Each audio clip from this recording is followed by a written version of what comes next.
Slapping. Gotcha. Yeah. Gomer. Yeah, but he can Well, sing.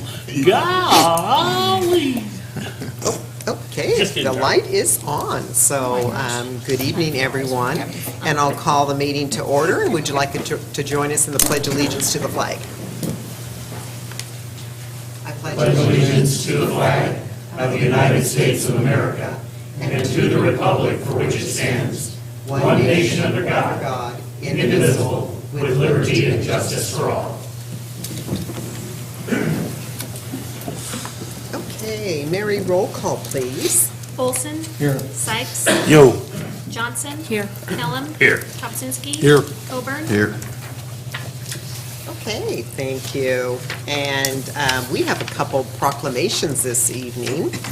And which one's Public Works Week, and there was quite an event outside on the plaza out front of City Hall this afternoon, and really kind of showcasing our quality water we have here in Albany.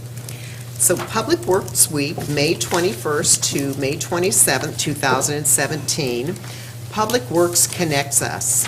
Whereas the Public Works programs and services provided to our community are an integral part of our citizens' everyday lives, and whereas the support of an understanding and informed citizenry is vital to the efficient operation of public works systems and programs such as drinking water source, treatment and distribution, wastewater collection and treatment, stormwater management, street maintenance, traffic management, environmental and water quality services, engineering services, public transit, and airport. And whereas the health, safety, economic vitality, and livability of this community greatly depends on these services, programs, and facilities. And whereas the quality and effectiveness of these services, programs, and facilities, as well as their planning, design, and construction, are vitally dependent upon the efforts and skill of public works officials. And whereas the efficiency of the qualified and dedicated personnel who staff public works departments is materially influenced by the community's attitude and understanding of the importance of the work they perform. And whereas 2017 marks the 57th Annual National Public Works Week, sponsored by the American Public Works Association. Now therefore I, Sharon Canopa, Mayor of the City of Albany, do hereby proclaim the week of May 21st to May 27th, 2017 as Public Works Week in the City of Albany, and I call upon all citizens and civic organizations to acquaint themselves with the issues involved in providing our public works and to recognize the contributions that public works employees make every day to our health, safety, economic vitality, and quality of life. In witness whereof, I hereunto set my hand and cause the seal of the City of Albany to be affixed this 10th day of May 2017. And I think I only see a couple Public Works employees this evening. Missing our two directors too, so Stacy, you get to fill in. Yeah. Okay.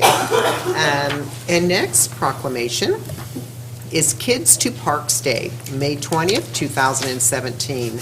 Whereas May 20th, 2017 is the 7th Kids to Park Days organized and launched by the National Park Trust. And whereas Kids to Parks Day empowers kids and encourages families to get outdoors and visit America's parks, and is important to introduce a new generation to our nation's parks.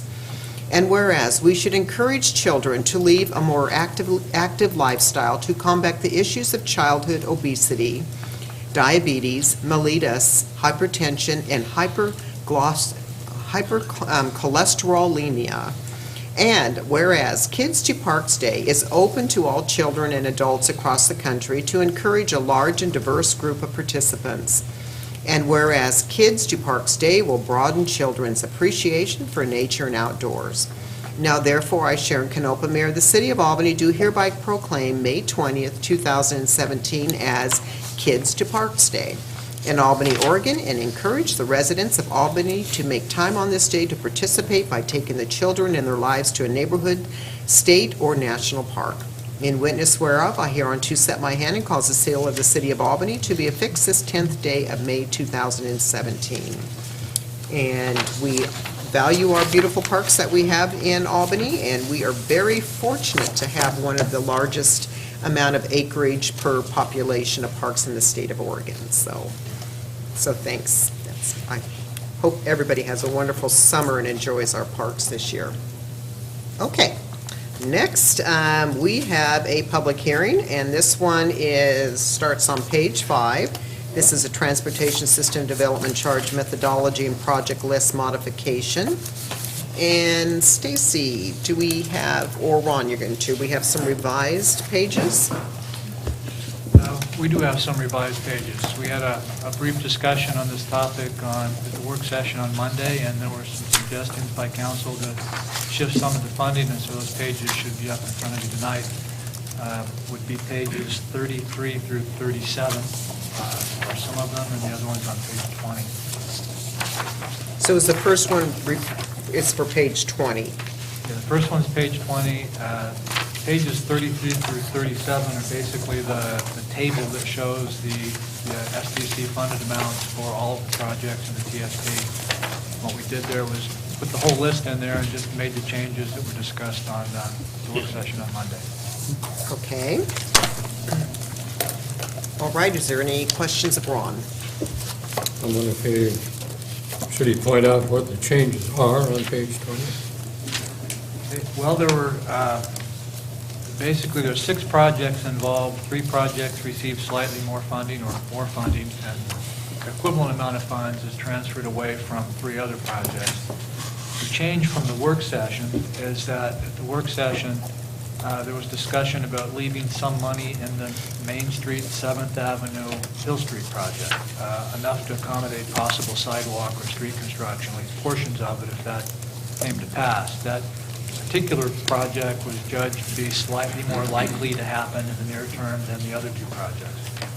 And so what we did was add some money into that particular project and transferred money from one of the other 2 projects that were essentially going to keep So the it's money. the numbers down there at the bottom of the page, the 11,848 becomes 11,999. Is on your revised page 20. On revised page 20, what you see there is when we shift the money around, there are 3 projects that have, Yeah, we understand all that, it's just, I was wondering what actually changed between 20 that we got in the packet and 20 that you handed out to us. There's a couple of numbers here at the bottom of the page. some money changed from a short-term project to a long-term project. Yeah. Those 2 things swap. The projects you switch from were in different classifications. In the very last paragraph, Dick, Yeah, on I see. 20, yeah. I see them now. Okay, any other questions? Okay, with that, I'll open the public hearing at 7:23 PM. Is there anyone that would like to comment on this resolution over the transportation system development charges? And I don't think anybody's signed up. Nope, okay, not seeing anyone.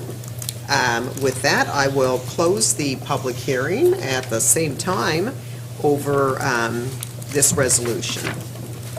So, council, if you didn't have any other questions, I'll entertain a motion. Your resolution is on page 8. Move to approve. Okay. Second. And there was a second. Any discussion? All right, all those in favor say aye. Aye. Opposed, same sign.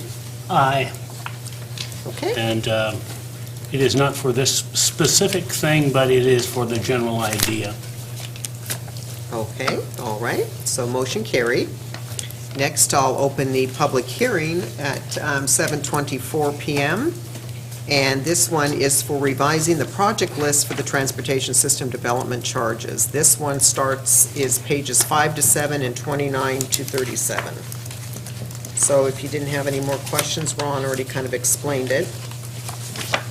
Any questions? Okay, anyone, is there anybody that would like to comment on this resolution over the transportation system development charges? Not seeing anyone, I will close the public hearing at 7:25 PM. And council, there is a resolution on page 29 if you didn't have any questions. Move to approve. Second. Okay, any discussion? All those in favor say aye. Aye. Opposed, same sign. Aye, same reason. All right, motion carried. Okay, all right. Thank you, Ron. That was a lot faster than what we had on Monday night. So for if anybody was watching, we did have a work session on this on Monday, so we did have quite a bit of discussion over the methodology changes, so. Okay. Next is business from the public.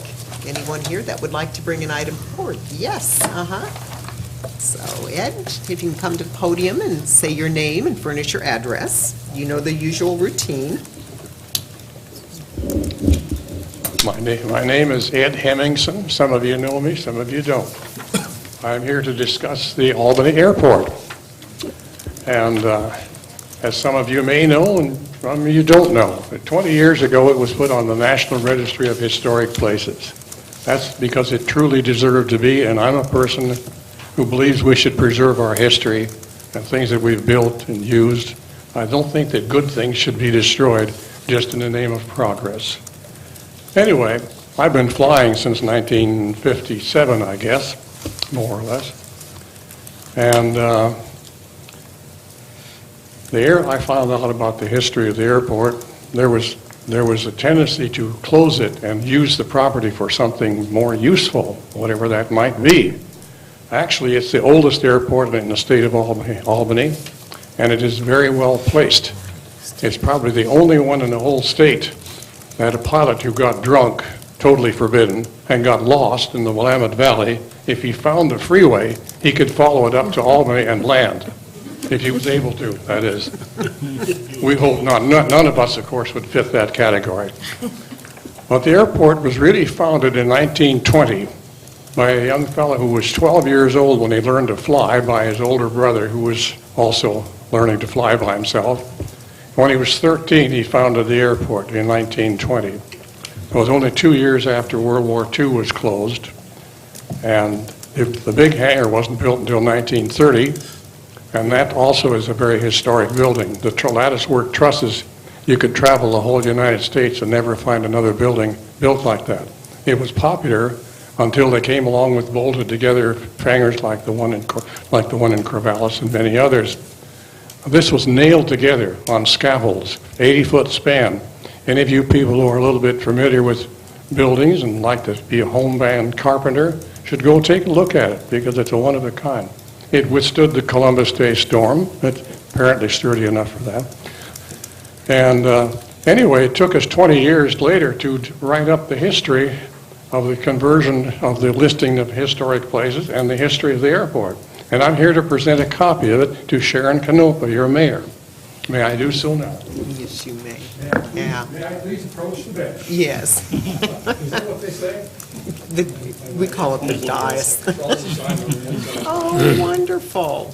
And Ed, Nice to her, she might let you borrow it and look through it a little bit. Otherwise, there'll be a copy at the library and there'll be a copy at the museum. Okay, great, thank Are they for sale anyplace? wonderful. You can order it from people like me and a couple of others. It's only $12, so that's under cost. So Ed, Adventure. Ed, do you want to sit down and I can ask you a few questions? So you wrote or put the whole book together, compiled it and wrote it? Well, I'm the author of it legally and officially, but I had lots of help. When we decided to try for it, I tried my damnedest to shove it off onto somebody else who was more literate, but I couldn't find anybody, so I bid it off myself. It took me most of one summer. I took Elizabeth Potter, the state person in charge of the commission up in Salem. When I flew her around the airport and showed her the remains of the old Diagonal Airport, she was very impressed with that. And when I showed her the lattice work trusses in that big old hangar, her eyes lit up. I knew we had it made, but it was a lot of work. I found out there were people came out of the woodwork all over. There were people from all up and down the state and out of the state that wrote letters in support of putting it on the register and making it safe. And letters from organizations, mostly in aviation. And so it went through, and it was a great piece of security for the airport community, because it really is a very good place for an airport. There are no noise problems. It's clear space to open to come and go from it. many things that airports don't have and are closed for. There were small airports all over the nation, but most all of them were eaten up and destroyed by growth and better usage, and they were small. And this one was big enough to last and hold it. It served us very well here. It's been an emergency airport.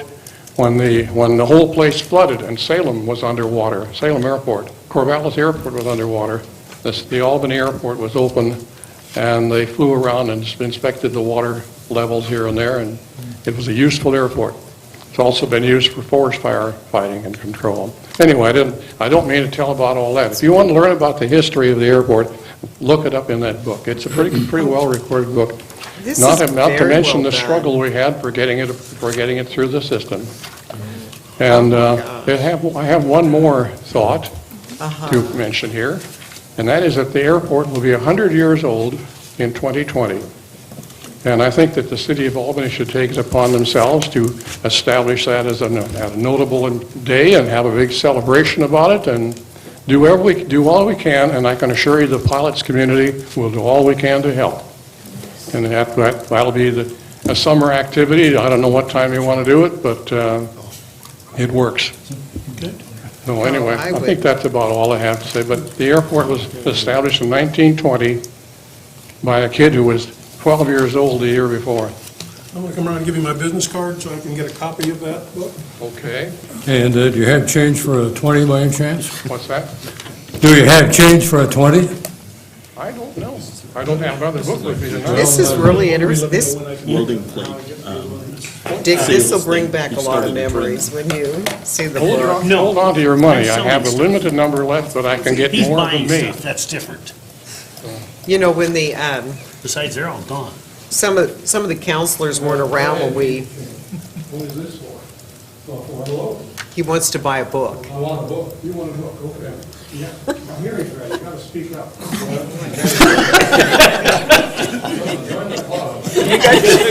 Speak up. What's he say about a truck? Well, this is great. They both have AIDS. Yeah, hearing. Well, this brings back so No, much they don't need memories. it. Yeah. Because, I'm cross country, and I'm happy over in Carolina, automotive engineer, and be happy to see it, and another nephew in Oklahoma. yeah, it was. It brings back memories because it was pretty much, it was a split vote to be able to, have just enough votes to be able to save that airport. And look at 20 years later. You have to wait 20 years to Yeah. pick up the book because it might have embarrassed a few people. Yeah. No, I recognize a lot of names from here, so, yeah. Thank you very much. It was a real contentious issue, but it was well worth it, yeah. All right, thank you so much, Ed. Yep, and I'll share this with the council Great too. experience, a great learning experience, and I'm happy to have done it. Well, thank I you. had a commercial interest in the airport. Yep, and, A lot of my life. yep, and thank, From the Arctic Ocean to the border with I'm gonna Guatemala. pass it to you. Everywhere in between. I couldn't fly because it looks like everywhere I landed, I always been there sometimes. Uh-huh, oh, I know, no, that is wonderful. So, yeah, thank you, Ed.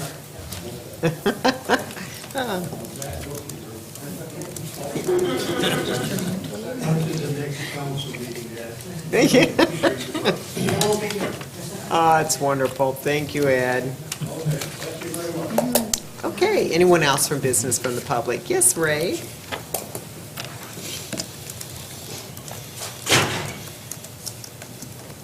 And you both could have drove together if you knew he was coming, since you both live out at Mennonite Village. Right, I didn't know he was coming. Yeah. My name is Ray Hiltz, 2748 Foxglove Loop, Southeast, 97322.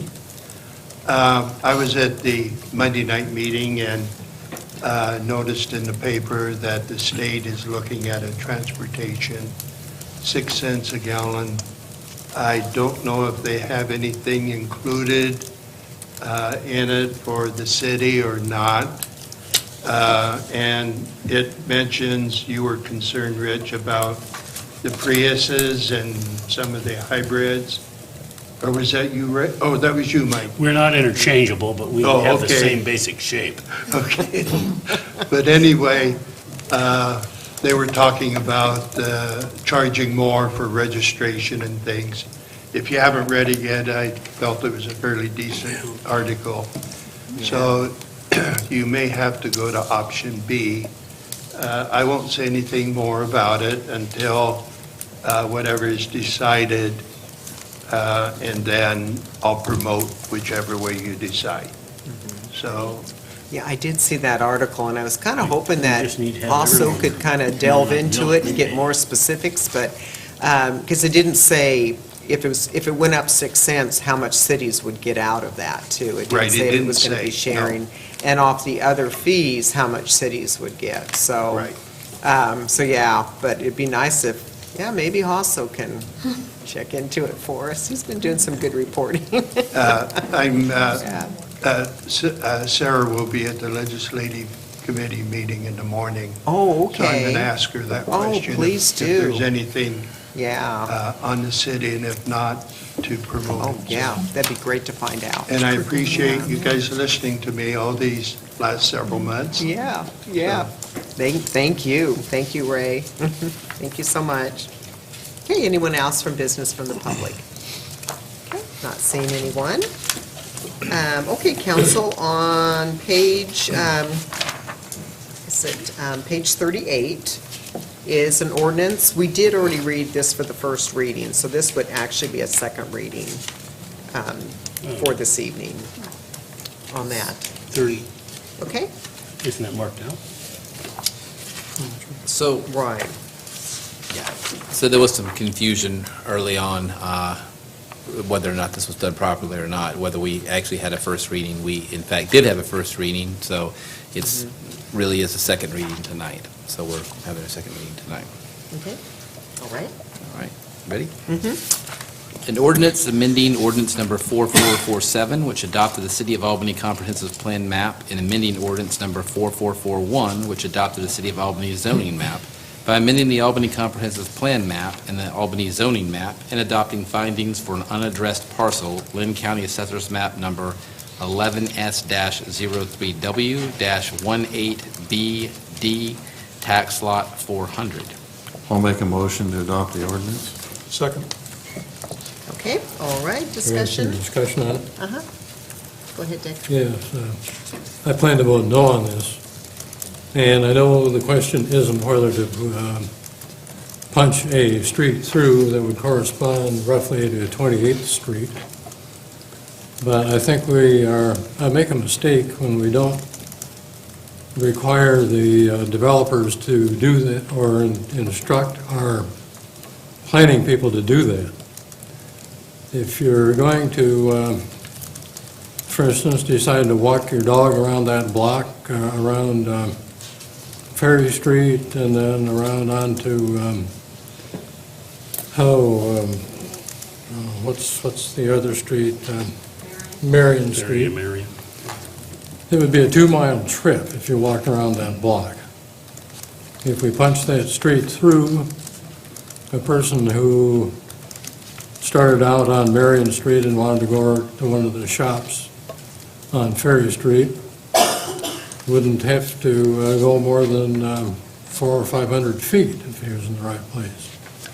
As it is now, he'd probably have to walk about a mile if he was on foot or driving. So I'm going to vote no on this proposal. Okay, any other? Yeah, Rich? I have heartburn with this because if it hooks up to Ferry Street, you're talking truck traffic on Marion going through, and it makes the corner of Ferry Street and Queen even more problematic.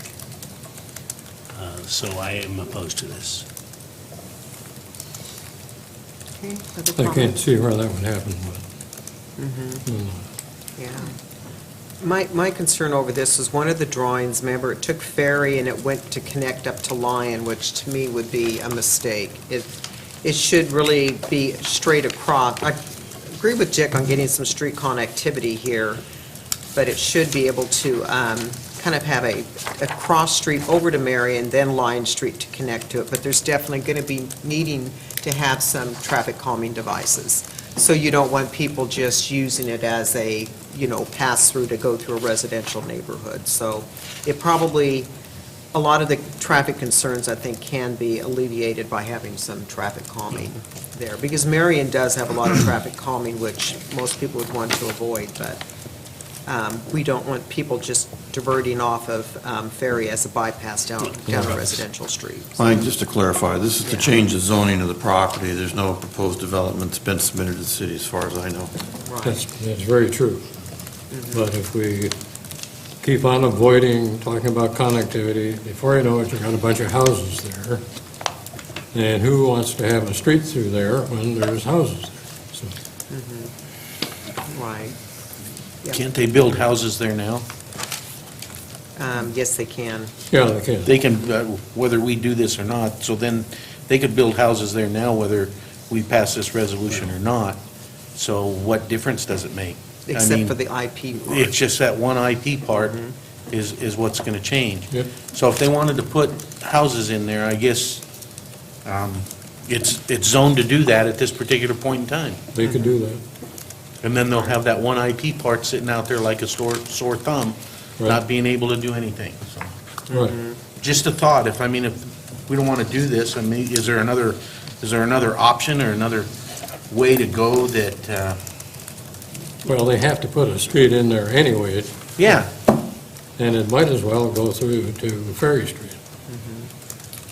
This is sort of the downfall is when, years back, we used to require a site plan approval with zone change. So it'd be a zone change, then we would have a site plan approval. Then that way, you could really see what was going to be built. Technically, they can just put in for the zone change, and they don't have to. But we used to always have that years back, which was very nice, because then you could be able to try to get some conditions over how you wanted, say, street connectivity, things Yeah, like You that. wonder why our streets wear out. Well, if you want to get from here to there, you got to drive a mile rather than 500 feet. Right. Okay, yeah. Yeah, just to clarify, maybe this has already been said, but nothing that's proposed tonight really changes the process or the control that the city would ultimately have on the development. All you're doing is, in response to the owner's request, is allowing for residential development on what is now an industrially zoned and comp plan designated piece of property. But the issue of connectivity, the issue of how it develops, all those things will have to be decided, at a later date. And so, But, and you couldn't, I don't think you could ever decide, the location of a street during a zone change or a comp plan. but during our previous discussion, Yeah. we found out, we decided, well, we didn't decide. We must have decided sometime in the past. And we found out, this is our last chance to comment. You're right. As far as we're concerned, it's off and away, and we have no way to comment. Well, unless somebody appeals it back to us at that point.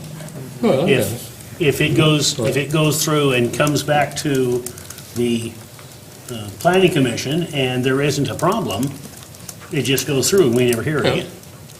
Well, if nobody but me cares about connectivity, yes, you're right.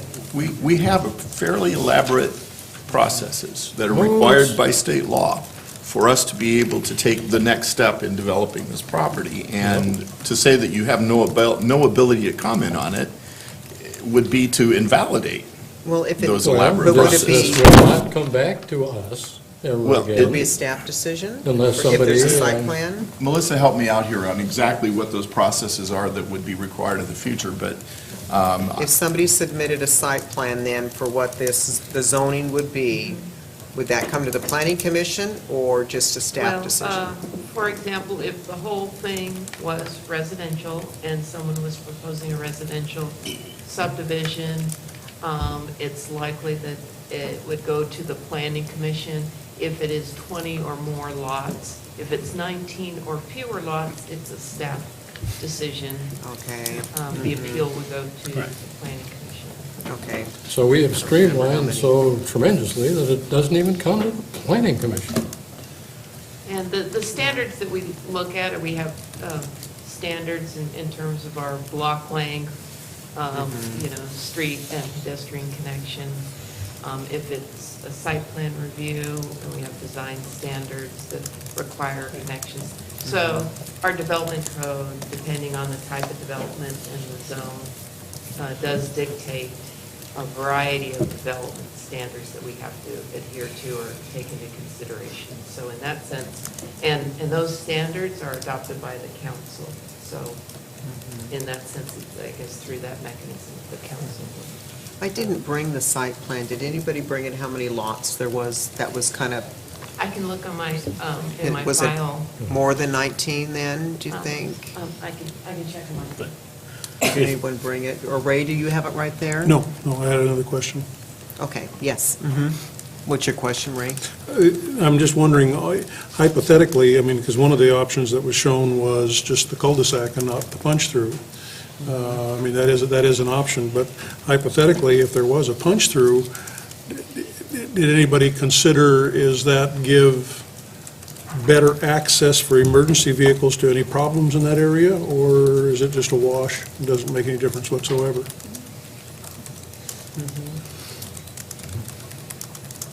Seems to me the more connectivity you have, the better off you are in terms of fire. Well, the fire department's gonna be coming from the east. I mean, they're just a few blocks away. They'd be going down Marion Street, I assume. Yeah, it depends on how big a fire. They may be coming from more than one station. So one of the optional layouts was 20 lots if the street, Blind Street came down and punched out to Marion Street. Okay. But if there's a connection to Ferry, then does that reduce a lot? Well, potentially, but also there could be a pedestrian connection that would connect from the interior street out there too. And those are really unsatisfactory, those pedestrian connections. We see them all over the city where they've been blocked off. People don't want them. Well, if I could take one more crack at what I'm trying to get at here. If under the current code, somebody wanted to develop this property, they could come in with a proposal, no different than the proposal they could come in with under the proposed zoning, and you'll never see it. Okay? This, for everybody's information about, this doesn't change that. That's true. And but it is here, and we have a chance to comment. Well, you have a chance to comment, you have a chance to comment on the zone change, but you're not in any way affecting whether or not there will be connectivity or whether there will be connectivity. We can suggest that there ought to be connectivity. Yeah, but go ahead. Okay. The other piece that I think is something to keep in mind, we as staff have been led to believe over time that one of the things the council wanted to do was to make our code more developer-friendly, that we would want to try and accommodate the desires of property owners to be able to develop their own property. And this is an opportunity to do that without, in my opinion, really changing or in any way jeopardizing that part of the city. I mean, you're not really changing your control or lack of control over what happens there.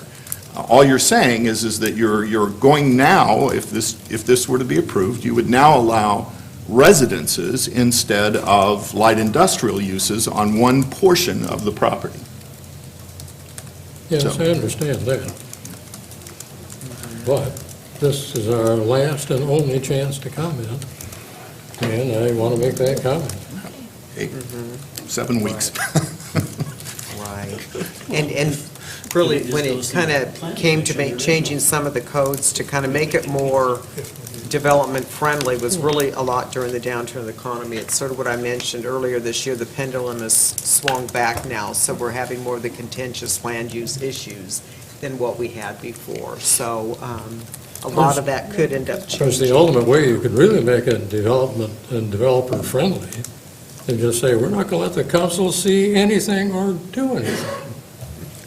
We're just going to There let would it be a go number of right. people that would like Be that. my guest, do any damn thing you want.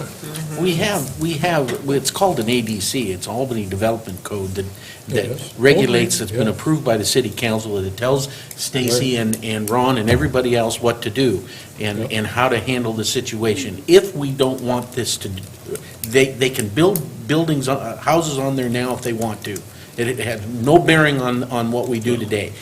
My contentions is if we're going to tell the developers that we're the final go, then we need to buy their property. They've been paying taxes on this piece of property for umpteen years. Maybe they'd like to get their investment back, but we're going to stop them from getting their investment back, then we should buy the property so that they come clean on the investment that they've made in that property for 20-some-odd years. Just, They have to build a street of some sort in. Okay, they do. So we're going to take away some of their property to build a street. Understood, and I'm thinking that street ought to go on through Ross. And I would disagree with you, Dick, so, I mean, this isn't the place for that debate. Well, it's the last chance. So I think, I asked Ron to come up and answer a question. He's having too much fun. So Ron, would you like to answer it? No, he wouldn't, but he will. To a couple of points. Staff really didn't look at connectivity of the property because the zone change, we didn't think it was the right time. If in the future, when a land use application comes in, whether this zone change is approved or not, likely to be either a staff decision or go to the planning commission. Regardless of which path it takes, if a decision is reached on that land use decision that the council doesn't like, you have the ability to call up any land use decision made by anybody under you at any time, well, during the appeal period. So if staff or the planning commission reaches a decision you don't like, you can choose to call it up. You don't have to wait for an appeal.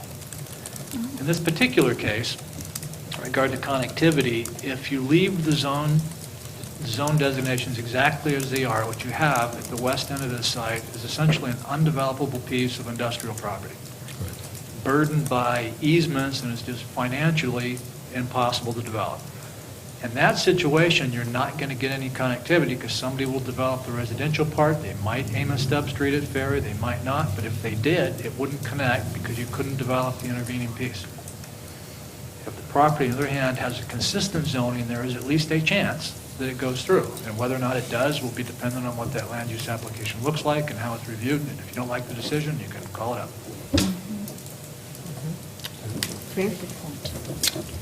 Any other questions? Okay, there is a motion and a second. And any more discussion? All those in favor say aye. Aye. Opposed, same sign. Aye. Aye. Okay, let's do a roll call. I think it's Olson? 5-2. No. Sykes? Yes. Johnson? Yes. Kellum? No. Kopsinski? Yes. Coburn? Yes. It's 4-2. All right, motion carried. Okay, all right, thank you, Melissa and Ron. Next, council is on another ordinance. So this one would be for a first reading on this one. And this is for amending the effective date of, for a vacated portion. This was on First Avenue right-of-way. It's on page 42. This was just changing the date from an actual vacation that was already done. Move to approve. Oh, we need to do the reading. Never Yeah. mind. Okay, go ahead, Sean. Well, is it roll? Yeah. An ordinance amending the effective date of ordinance number 5870, which vacated a portion of the First Avenue right-of-way in Albany, Oregon, and declaring an emergency. Move to have it read second time in title only. Second. Okay, all those in favor say aye. Aye. Opposed, same sign. Okay, second reading. An ordinance amending the effective date of ordinance number 5870, which vacated a portion of the First Avenue right-of-way in Albany, Oregon, and declaring an emergency. Move to adopt the ordinance. Second. Okay, any discussion? All those in favor say aye. Aye. Opposed, same sign. Okay, motion carried. All right, that's done with ordinances, and next is adoption of the consent calendar, and if there isn't any items that need to be pulled off for discussion, then I'll entertain a motion. Move to approve consent calendar as written. Second. All right, all those in favor say aye. Aye. Opposed, same sign. Okay, motion carried. All right, and next, this is Arcara Street Improvements Phase 2. Your Honor, I've previously stated a conflict of interest on this subject, so I will not be voting or participating in the discussion. Okay, all right. Thank you, Bill. And this is on page, start 69. All Okay. right. So, good evening. Last Tuesday, we opened 3 bids for ST 1503-B Cara Street Improvements Phase 2. The bids ranged from $7,988,000 to $9,847,000. The low bidder was Emery and Sons Construction Group of Salem, Oregon, in the amount of $7,988,000, and the engineer's estimate was just under $8.4 million. This is a very complex project, and it's funded by several sources, all of which we've identified in the award memo. A summary of the funding sources and their budget impact is provided in the memo as well, and a plan for covering the overages that were identified for the water line improvements and the ADA improvements in ODOT's right-of-way are also in there. And staff recommends that council award the contract for this project to Emery and Sons Construction Group in the amount of $7,988,000. If you have any questions. Yep.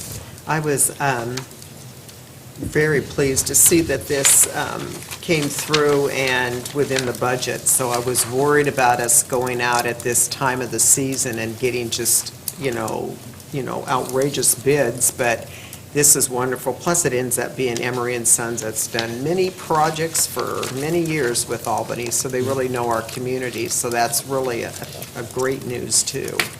So, but, okay, all right, council. What would you like to do with this item? Or do you have any questions, Lori? Move to award the bid. Okay, Second. all right. Motion's been made and a second. Any discussion? Okay, all those in favor say aye. Aye. Opposed, same sign. Okay, and then that's carried except for Bill abstained. Okay, all right, thank you. Thank you. So you guys going to be busy, overseeing and managing this, project. But I really, really thank you for all your hard work. And Stacy, I know you've had to put a lot of work into this too, and making sure that, getting all that design done and a lot of challenging issues. And so, yeah, it's going to look great. And another thing, I think, if with the funds that are spent on this, and most of the sidewalk improvements that I get a lot of complaints on, and probably Lisa out there gets complaints on, this ends up helping our street maintenance fund and gas tax dollars that are spread outside of the district. So this really kind of gives us more dollars for those, street, and sidewalk improvements. But looking forward to getting new sidewalks too. And if I could share, Mayor, I have some good news related to ODOT. So one of the schedules that we bid was over budget by quite a bit, and it was the ADA improvements that ODOT was contributing $440,000 towards. Contacted ODOT's project manager, and they have agreed to contribute additional $260,000 towards those improvements. So they're going to be contributing a total of $700,000 for ADA improvements on the Lyon-Ellsworth corridor. Oh, that's wonderful. And then when you add that to the money that they're going to be spending when they overlay the road, it's $1 million. So that's good. I really appreciate that. I think we have 123 ramps on Lyon and Ellsworth that don't meet current ADA standards, and after the project's complete, that corridor will be ADA compliant. Oh, good. Oh, that's wonderful. Boy, yeah. A big thank you to ODOT. Yes. Yes, yeah. So that's great. Thank you. So. Mayor? Maybe Stacy or Lori want to mention the open house that you're hosting next Thursday. Yeah, thanks for the reminder, Marilyn. Yeah. So we are going to have a outreach program similar to North Albany Road, and one thing we did is we had an open house, And so for this project, we have one scheduled May 18th. It'll be between 4 and 7. Lori and other engineers, our staff will be here to answer questions that the public has, and then in addition, Emery and Sons Construction will have representatives on hand to answer questions. A mailer should go out tomorrow, and all the members of the council will receive one in the mail. We are using social media for our outreach. We have a website, a project website, and Facebook where we will share information, but we also like to use the U.S. mail for at least one outreach, because there are people that aren't on social media, so we're... Will ODOT representatives be at the open house also? Brennan asked that I did send them a flyer, so if they can accommodate that, they plan to be here. Good. So, so this will be over the overall Kara Streetscape project, then, Yes. right? So then it's all the businesses being notified Um, too? And all then, the- so Lisa yes. could probably get it out on ADA's, website and email list. That's a good idea. Yeah. Yeah, that'd be great, because I know there will be businesses really, because I've been hearing about it, they're worried about not having any access to their storefront, during that construction, so. Yeah, and I'm not going to sugarcoat it. I mean, construction is always messy, but we have put a lot of measures in place to try to minimize the disruption. We're going to be doing a lot of the work at night. We have requirements where the contractor has to complete one block at a time, so when they leave a block, they'll be done. So hopefully we can minimize the pain. Oh, good. Does that include final paving? I mean, that would be horrendously inefficient. It would just be sidewalk, curb and gutter, and like final trench patching. And then we'll come back later and do, the final paving all in one nice. Yeah, well, the final lift is the big deal. Yeah, exactly. It's, otherwise you can do the others one at a time, but the final lift, you'll end up with starts and stops, and it'll be bumpy and ugly, and, yeah. Yeah. Well, this is great, yeah, so, well, and I knew there was a lot of concerns when we did First Street, and, staff working, with the storefronts, it really minimized a lot of those impacts, so. Yeah. We are doing night work too for all the utility type work, so that'll be done when the businesses are closed. Okay, yeah, oh, good. Another measure we've taken. Going to have a busy summer. Yes, so, all right, thank you so much. Oh, and the sidewalks look really good in front of the carousel on the east side, and I saw the poles were coming up too. Yeah, looks good. Those sidewalks were really dangerous in that section, so, yeah. Okay, thank you, Lori and Stacy. Okay, business from the council. So Bessie, anything? Well, two things. First, if there's going to be a budget meeting on Friday, I will be out of town, so. Me too, so. Me three. Yeah. You too, okay, yeah. So we're going to take care of it tomorrow night. Yeah, I guess so. And then, Anybody else going to be gone? Yeah. I was thinking about being gone tomorrow. It was tentative, so anyway, but. yeah, me too. But then I've also been hearing so much about what different cities are doing for the eclipse and everything like that. And since we are right in the Main stream of it, yeah, I just on the wonder freeway. if there's, what's actually being planned, and if working with the county, everybody for parking and all that type of things that, we're going to really need for, what, a good weekend or something. And I just kind of want an update on that, please. Bessie, I'm going to defer this. Marilyn, I think, has been attending the meetings. Oh. There have been a series of meetings involving a fairly robust group of people that have concerns similar to yours, and so maybe after the next meeting, Marilyn, I'm not sure when it is, but June 13th. it might be good to schedule a report to the city council. Happy to do that. That'd be great, thank you. Yeah. I just don't want to miss the vote. Yeah. Okay, that's all. All right, thanks, Bessie. Bill? Nothing, No? thank you. Dick? No. No? Rich? Speaking of the eclipse, people have been continuing to order lenses They've finally run me and my supplier and their supplier out. There's 3,800 of them on back order, Wow.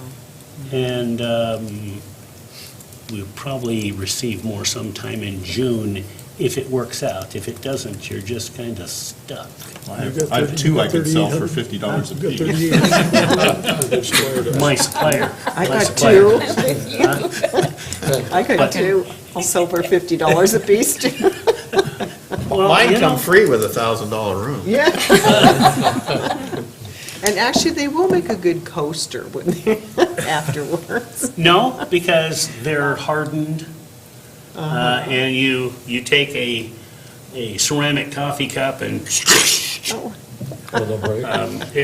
they'll break. But they will be around prior to the time. The thing is, you want to get your order in, because, I mean, I've got 400 of them on order, a bunch of them sold, but who knows what it's going to look like, because they may, a lot of times what happens with companies is they divvy up what they have promised, because they overpromise. Anyway, and today was the last top-down day for a while, so my hair is all messed up, and that's the way it's supposed to be when you have the top down. Yeah. That's it. Nice weather, yes. So, Along the idea of the eclipse, I understand some hotels are canceling reservations from some people who had already made them and then selling the room to somebody at a much higher. Is that- Happened in Newport already. People I know were at a commonly known, that starts with an O, and they had 4 rooms, and they did it through one of the Priceline or something like that, and got them turned off, and they were selling the rooms for $1,000 a room. Yeah, that's what I'm hearing. The one I heard 1,400. Is that happening here in Albany? I Do we haven't know? heard anything. Don't know. I I hope it booked up, doesn't. but I haven't heard anything, so, No. yeah. It would help the They're- TLT they're- revenue. From what I hear, they're all sold out, but that doesn't. Right. Campgrounds and everything. Okay, all right, anything else, Rich? That's it. Okay, Ray? 2 items, one of them eclipse related, since it came up early. If any of you folks are fans of science fiction, Isaac Asimov's classic short story called The Night the Stars Came Out, you ought to take a good read of it. It's fascinating. It's one of his best-known novels. Another one, on Tuesday morning, we had our morning Kiwanis meeting, and I was happened to be, we were being talked to by police, fire department EMTs, and the programs they offered, and the topic came up that they have an app available if you're interested in finding out when emergency vehicles are running, et cetera, et cetera. It's called Pulse Point, and that's the app, and it shows you in real time all the calls that come through the fire department, from medical to emergency vehicles and everything else. And it's fascinating if you have that kind of, if you're that vicarious and want to take a look at that type of stuff, but it tells you all that information. It's a free app. And actually, it's on our city website, so if you go on the fire department, so I just keep it right on my cell phone, and so whenever I hear sirens, all you do is, I just click on that, and it'll show where the call was, because today I was hearing a lot of sirens, and I looked, and then it was a wreck on the The freeway. last call was at 7:24 PM.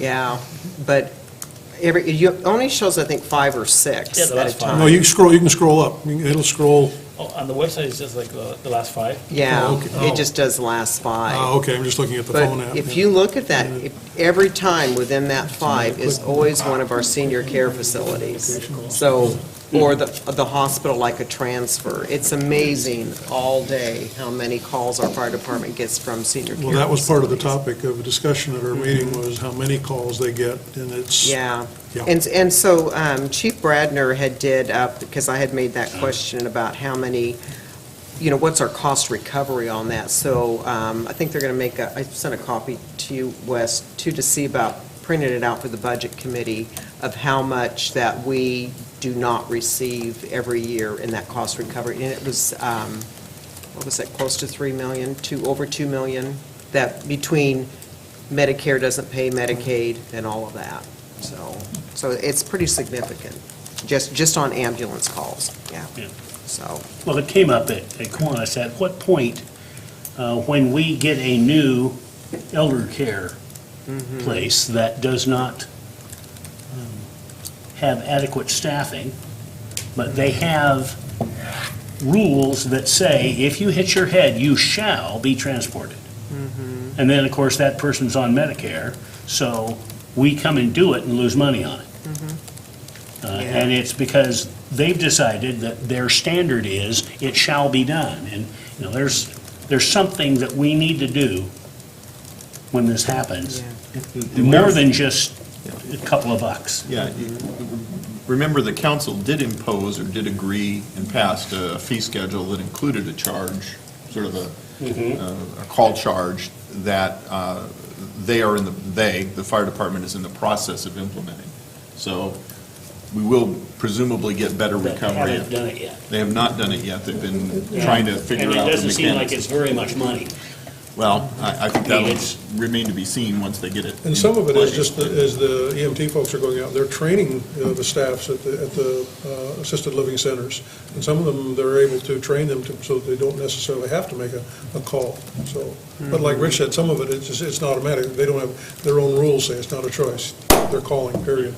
right. Which means then we get to spend. Right. Their rules and not our Right, rules. their rules, internal. Well, to protect themselves from the guy next to you. Well, no, just his kind. No, the other way. Okay, anything else, Ray? Okay, Mike? No. Okay, and I didn't have anything this evening, Wes? Just briefly, first of all, I think I said 7 weeks. That translates into 2 council meetings, 2 regular council meetings that I have left. I won't be here the night of the 28th. Peter will be on board by that time, and I have an engagement that evening, so I just wanted to apologize in advance if I'm a little unfiltered these days. I mean, when you get to be a short timer, your mouth... You're a lot more fun. Yeah, well, that's true. I'm I was gonna say, a little more Wes, I aggressive appreciate it. perhaps than I used to be. One thing I did want to say, just in terms of instructions that I've given to staff, at times, there's a division of opinion on the council, and that's not a new thing. There's always been divisions of opinion from time to time. And I think there's concern among staff members about, well, gee, we're not sure what to say because we're going to offend, one group of people on the council versus another. Say what you know to be true. Well, and that's exactly, and that's the exact instruction that we've always operated under here. It's easier, sometimes that's a little easier said than done. I mean, I don't think that anybody on staff would have ever had the notion of, gee, I'm going to deceive, but the question is, how do I put this in a way that, helps, rather than Not promotes... going to have them blow up on me. Well, that promotes division as opposed to promoting, a rational discussion about, whatever the issue is. And so, I've told them exactly what you just said. Yeah, be as honest as you can be. I mean, in order for you to get the full value out of your staff, you need them to be as completely honest as they can be with their opinions. And it may be that you disagree with their opinions or don't like them, and that's fine. If that becomes a problem, the way I would deal with that is to tell your manager, because that's the person who you can hold accountable for problems with staff positions or presentations. It's not generally going to be the problem of the person who's making the presentation, or if there is that problem, it should be something that's taken care of at the manager level. So I'm sure Peter will probably operate under that same, kind of philosophy, but that's what I will pass along to him, is that, and I'm saying this not just to butter you up, but, it's been one of the pleasures of working here over the last 12 years is that I really haven't ever felt afraid to tell you what I think. And I really appreciate that. That's not always true. And in fact, I know of a number of councils where it's definitely not true, where people would think, gee, if I say that, I'm going to get fired, or, there's going to be all these evil consequences. So anyway, just something to keep in mind as the change takes place. I'll apologize if I've been irrational. No, it's all right. I mean, I think we all have like irrational chits that we can throw out there every once in a while. Yeah. No, I think everybody on the council has to have their big boy pants on when they come here and not take things personally. It's not a personality contest. I agree, and show respect for everyone. Exactly. We agree to disagree, that's all there is to it. Well, if we all just rubber stamped and agreed everything, I mean, what are we here for? No, I said agree to disagree, like with the marijuana thing. We all were really, I mean, we had our sides, but we're still getting along. It's just the way it is. So, yeah. See that, next meeting. Yeah. Oh, I had to say the end. Yeah, we'll put it to the test one more time. As I say, we have another one of those coming up, so we'll see. We'll see, yes. So, yeah, we can always disagree, but yet respectful, cordial manner, but yeah. And actually, Peter did get a hold of me, so we've set up a time so I can give him my Albany tour, which is like a half a day long tour, and to really kind of drive them through all of Albany and really kind of show them the past history of issues and things we've done before, and certain things that have been contentious issues, or just great, wonderful projects that we've done, throughout the city. So, so we do have that scheduled. But okay, is that it? Yep. Does staff have anything? Yeah, Yes, I just Stacy? have one thing. I just wanted to share with the council, we've been low bidder on a lot of our recent bids, and what that is reflecting is just a quick turn in the market. But when we come to council, you are going to see that staff is the low bidder. When we estimate our projects and determine what the budget is, we don't actually get quotes for the budgets. What we do is we're using recent estimates in order to develop the project budgets. So when there is a quick turnaround in the market, we don't have time to respond quickly and adjust the budget. And, although we are under budget for the streetscape project, we were over budget for some of the schedules, and that's kind of reflective of what we're seeing. I did reach out to some contractors just to make sure that it wasn't like a reflection of people not wanting to work in Albany, and what I heard is that they just have really, really full schedules. When we put out projects that have tight timelines, we're going to see increased costs. So we are trying to reduce costs, and one of the things we're doing is making schedules more flexible. So we're extending completion dates into 2018. Contractors still have to complete the work in a set amount of time, but we're giving them a bigger window to schedule that. I noticed on some of them that there's incentives if they complete the work ahead of schedule. Do those work? We've used them successfully, I think, on North Albany Road and Main Street. We had, when you have a bonus, you also have to have, if you want to have a increased penalty, you have to have an incentive to counteract that. And what we have seen is that they do work. The Main Street was open before, Memorial Day, Labor Day, I always get confused.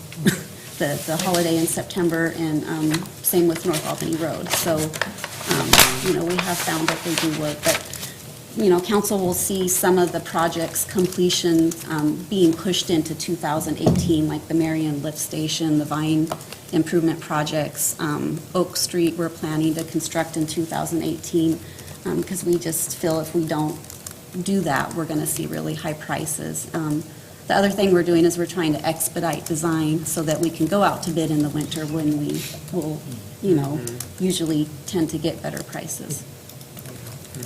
Thank you. Okay, all right, is that it? Okay, anything else from staff? Okay, all right. So we have a work session Monday, May 22nd, regular session Wednesday, May 24th, but Marilyn, before that would be the big... The big pickup, Saturday, May 20th. Yep, okay, all right. Thank you. And you'll send us out more information when we get closer. Okay, all right, with that, we're adjourned. Thank you.